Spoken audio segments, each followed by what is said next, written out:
Perkenalkan, saya Rini Mulia. Saya di sini akan menjelaskan tentang dasar-dasar manajemen. Dasar-dasar manajemen. Yang pertama ada definisi manajemen.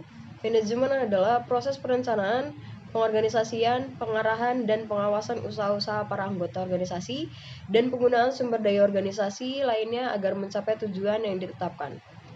Yang kedua adalah manajemen merupakan ilmu dan seni. Yang ketiga ada 4 fungsi dalam manajemen, yaitu perencanaan atau planning, pengorganisasian atau organizing, pengarahan atau actuating, dan pengawasan atau controlling. Lalu di sini juga ada definisi manajemen menurut para ahlinya. Yang pertama itu ada sebuah proses yang dilakukan untuk mewujudkan tujuan organisasi melalui rangkaian kegiatan berupa perencanaan, pengorganisasian, pengarahan, dan pengendalian orang-orang serta sumber daya organisasi lainnya.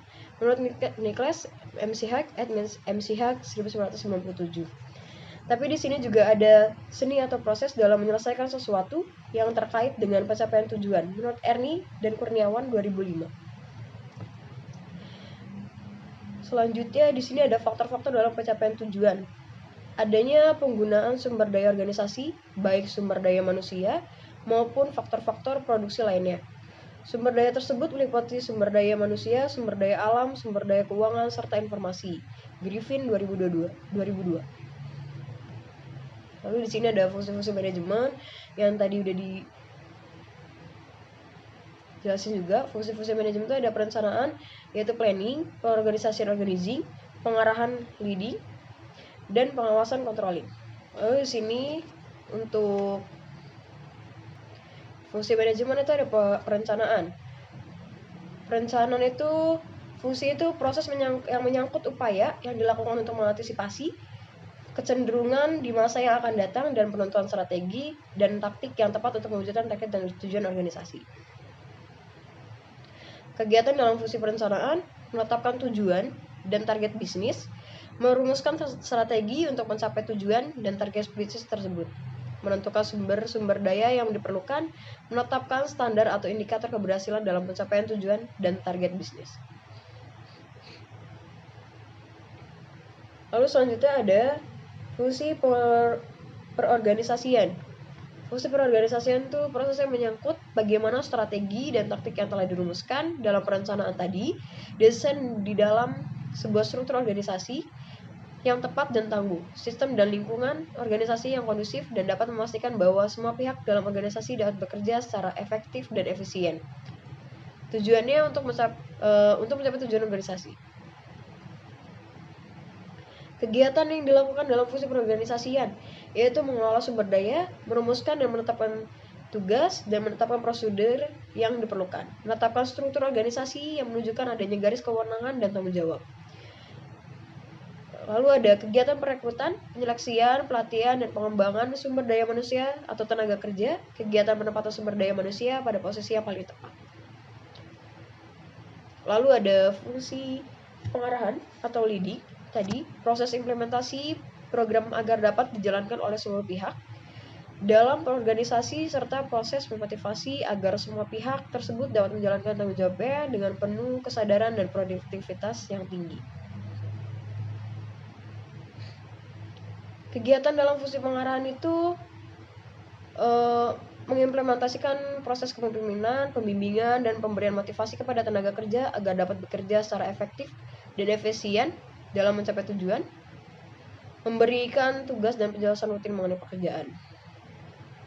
Selanjutnya ada pengawasan atau pengendalian, yang tadi itu controlling.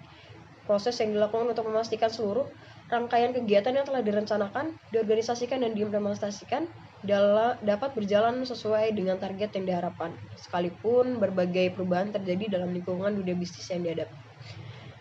Kegiatannya itu dalam pengawasan ada mengevaluasi keberhasilan dalam pencapaian tujuan, lalu ada mengambil langkah klarifikasi dan koreksi atas penyimpangan yang mungkin ditemukan, melakukan berbagai alternatif solusi atas berbagai masalah yang terkait dengan pencapaian dan tujuan target bisnis. Lalu yang terakhir ada fungsi operasional manajemen. Di sini fungsi operasional manajemen ada 5, yaitu yang pertama manajemen sumber daya manusia, manajemen pemasaran, manajemen operasi, manajemen produksi, manajemen keuangan, dan manajemen informasi. Sedikit yang saya jelaskan untuk fungsi operasional manajemen, yaitu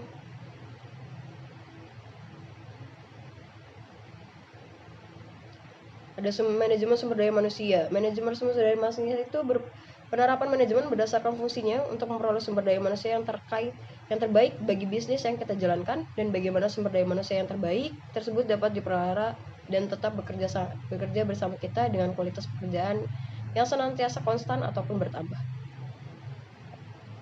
Lalu ada manajemen pemasaran. Manajemen pemasaran kegiatan manajemen berdasarkan fungsinya yang pada intinya berusaha untuk mengidentifikasi apa sesungguhnya yang dibutuhkan oleh konsumen dan bagaimana cara pemenuhannya dapat diwujudkan.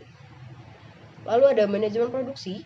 Manajemen produksi adalah penerapan manajemen berdasarkan fungsinya untuk menghasilkan produk yang sesuai dengan standar yang ditetapkan berdasarkan keinginan konsumen dengan teknik produksi yang seefisien mungkin, dari mulai pemulihan lokasi produksi hingga produk akhir yang dihasilkan dalam proses produksi. Manajemen keuangan.